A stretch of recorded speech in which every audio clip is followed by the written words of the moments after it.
Do you want me to do a taste test? No, it's called a sound check. Just give me a sound check.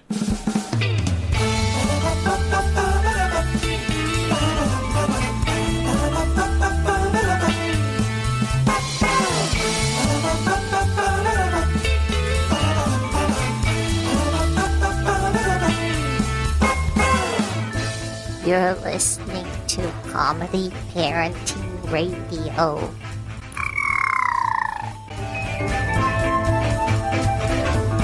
Okay, now you're listening to Comedy Parenting Radio.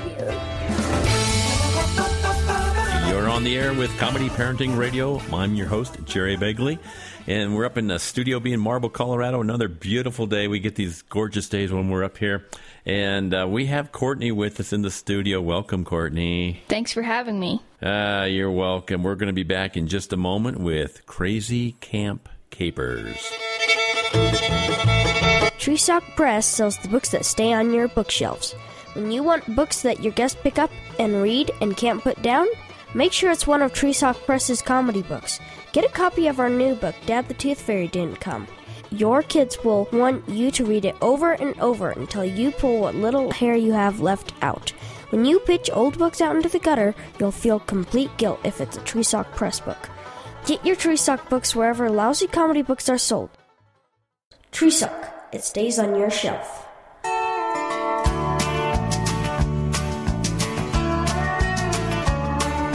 may think that I'm talking foolish. Okay, Comedy Parenting Radio's on the air. Jerry, your host, with Courtney in the studio. What's the name of the camp you work at, Courtney? Treasure Mountain Bible Camp. And it's kind of famous, isn't it? Kind of. People come from all over the U.S. to this place? Yeah, actually we do. Cool. So tell me a little bit about the camp. Well, it's high up in the mountains. It's very secluded. We don't have anything like TVs or cell phones or anything like that. You have a telephone up there? No. No, we don't. Electricity? Not really. We have a generator for... Paved road? Nope. Actually, the road is kind of falling apart. Are you talking about that vertical spot that's about 70 feet? I'm not joking. It's about 70 feet vertical, isn't it? Yeah, it is. And so the road this is to get to the camp, right? Mm-hmm. So we're not going to be taking Greyhound buses up there. Okay, so Camp Capers, you guys have some pretty wild things going on for a Christian camp up there. Tell me a little bit about that. Well, we are kind of known for the games that we have up at camp, and one of them is the cake race. The cake race. The cake race. Not like the cakewalks that they had back in the Midwest. No. Cake race. No, this cake race, what you do is you have two cakes, and you get them all nice and decorated and stuff. And Are they birthday cakes? They could be wedding birthday anniversary cakes. Wedding cake? Are they old leftover wedding cakes? No, but wedding cakes are kind of good. They make them fresh for the race. Fresh for the race. They're race cakes. Yes, they're race cakes and decorate them with racing stripes and little 53 number on them. And so what you do is you have the two teams, and they have to go around and do all these obstacles around camp. And like you have to take the whole team. You have to get the whole team on one of the paddle boats, and the whole team has to go across the pond with the cake. You're taking a cake across a pond. Yeah. Or another one that you have to do with the cake is you have to take it to the shooting range, and you're shooting at cakes? Yes, with tennis balls. Oh, with tennis balls. You try to throw the tennis ball onto the cake, and the whole point of the game is to make sure to try to make your cake look as nice as possible at the end of the race. Could you take frosting with you and refrost it? No. Little decorations, stars, put stars on them. Candles, can you add candles during the race? Not really. So that's all cheating if you decorate the cake more while you're going. Yeah. I'm imagining you would have a hard time just keeping the cake together with a lot of this stuff. What else do you do with the cake? We have this thing called a snake pit, where it's not really a snake pit, but you have like the small arena, like 10 by 10 arena, and you have a ball in the middle of the arena, and you try to get people out with the ball. Like tag with the ball. Yeah. And you can't pick it up. You have to keep it on the ground. And so it's like soccer. You're smacking the ball with your feet? No, you can't. You're kicking it? If you touch the ball with your feet, you're out. The whole point is to get other people's feet out. Oh, so you're trying to hit people's feet with the ball. Mm-hmm. Okay. And so you had to put the cake in the middle of the snake pit and play a game of snake pit. And, yeah. So then another one is you have to take it across the mud pit. The mud pit is this thing filled with mud with a log across it. Aren't most mud pits filled with mud? I guess. Okay. And you can't just walk across the log with the cake. There's a person that gets into a wheelbarrow, and then the person holding the cake into the wheelbarrow, and then another person wheels the person across. You're wheeling somebody over a log, on a log over the mud, across the mud. Yeah. Hopefully not falling in. Anybody ever fall in? Yes. With the cake? Mm-hmm. They lost. They lost. They couldn't even get the cake back. You're listening to Comedy Parenting Radio, Crazy Camp Capers with Courtney. We'll be back in just a sec. Confessions of a Potentially Perfect Parent, brought to you by AdoptUsKids.org. I don't know how to talk like a parent. Don't make me come back there. You see what I mean? It's pretty awful. Try it again. Don't make me come back there. Now that's pretty good. That one kind of sounded like my dad. Weird. You don't have to be perfect to be a perfect parent. There are thousands of teens in foster care who would love to put up with you. Call 1-888-200-4005 or visit AdoptUsKids.org for more information. A message from the U.S. Department of Health and Human Services, Adopt Us Kids, and the Ad Council. Take away the trees and the birds all have to sit upon the ground. And take away their wings and the birds all have to walk to get around. And take away the bird baths and dirty birds will soon be everywhere.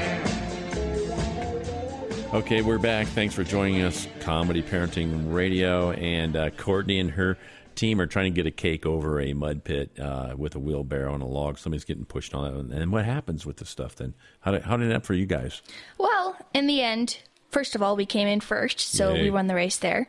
And then our cake looked really good. There was just a little nick where somebody got it with a tennis ball. And it was slightly covered in dust from the snake pit. But other than that, it was beautiful, and somebody actually ate the cake. I'd like to make a suggestion. Mm-hmm. Next year, have the losers have to eat their cake. You can have your cake, wheelbarrow it, and eat it too.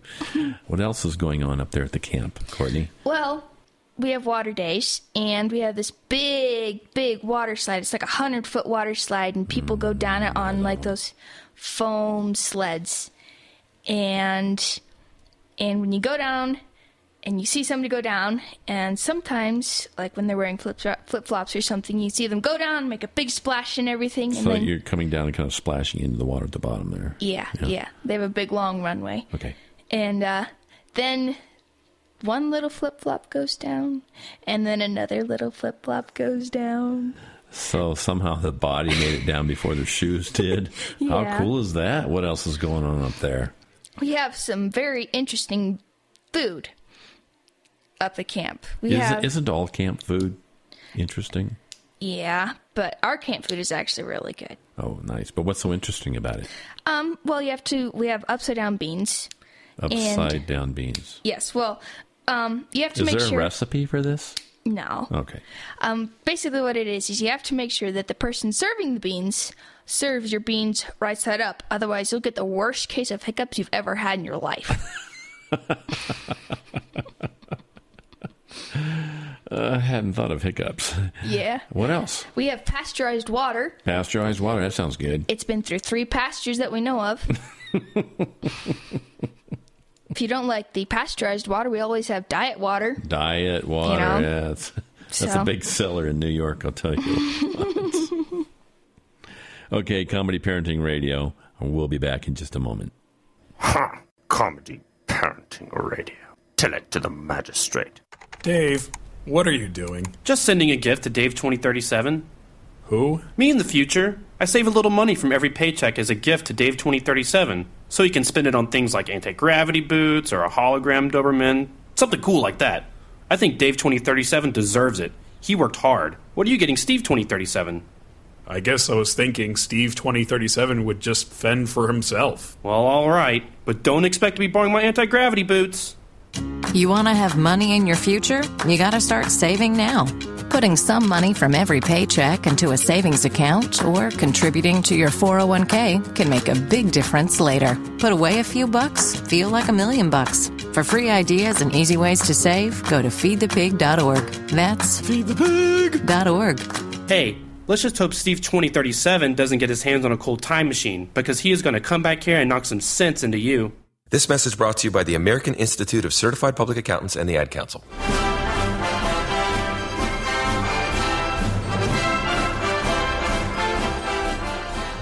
Okay, you're in the studio with Jerry and Courtney. We're talking about crazy camp capers, and we've had some, well, they serve diet water up where you guys are.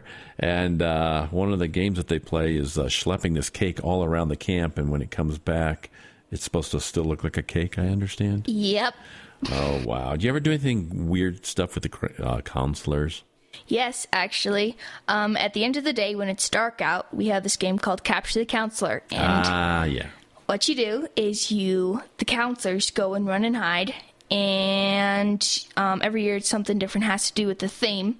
Like one year we were mining theme, and so it was Tommy knockers. What are Tommy knockers?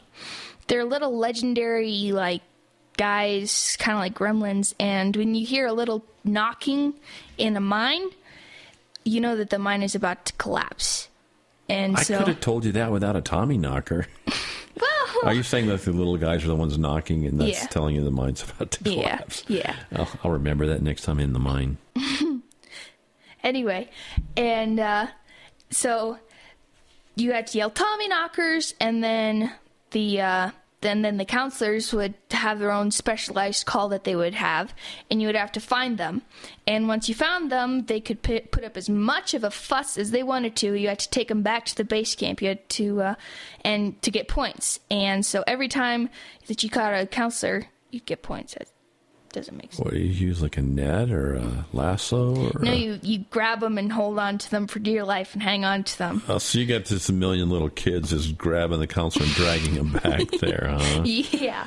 You know what? When I was a kid in camp back in the Midwest, one time somebody got a hold of the camp director's swimsuit, soaked it completely wet, and laid it on a pan in the freezer flat. And then the next morning, they ran it up the flagpole early in the morning. And so when everybody got up to run out to the flag, there was the camp director's swimsuit up the flagpole sticking out like a cardboard box. It was really pretty funny. Courtney, did you stay up at this camp when you worked up there? Not always. So you had to commute up to the camp. How did you do that? I have a dirt bike that I ride up to camp, yeah. One time when my dirt bike wasn't working and I couldn't figure it out, I had to walk up to camp, and I have to cross this creek. And it wouldn't happen to be Slate Creek, would it? Yeah. Yeah, it's Slate Creek, the infamous Slate Creek. And it had just rained, so I was a little worried about mudslide, but I thought I could do it.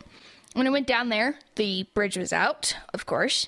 And so I looked to the other side of the creek, because it's not a very wide creek, and it looked dry. So I decided I would jump across. And so I jumped, and the place where I was planning on landing that looked dry was actually just about 3.5 feet of mud. And so I landed in mud. And Heidi talked about this in a previous episode of Comedy Parenting Radio. It was called Marble Mud Flow. Are you familiar with that one? Yeah. She eventually got a ride up. I didn't. So I had to walk up to camp with a very heavy skirt full of mud and my boots just squishing and squashing with mud on the inside. Imagine walking 2.5 miles with covered in mud. I'm having a hard time imagining just walking 2.5 miles, let alone with a skirt full of mud. Okay, we've had Courtney here in the studio talking about crazy camp capers. Courtney, thanks for coming out today. Thanks for having me. When you leave, you can take that dirty old cake with you.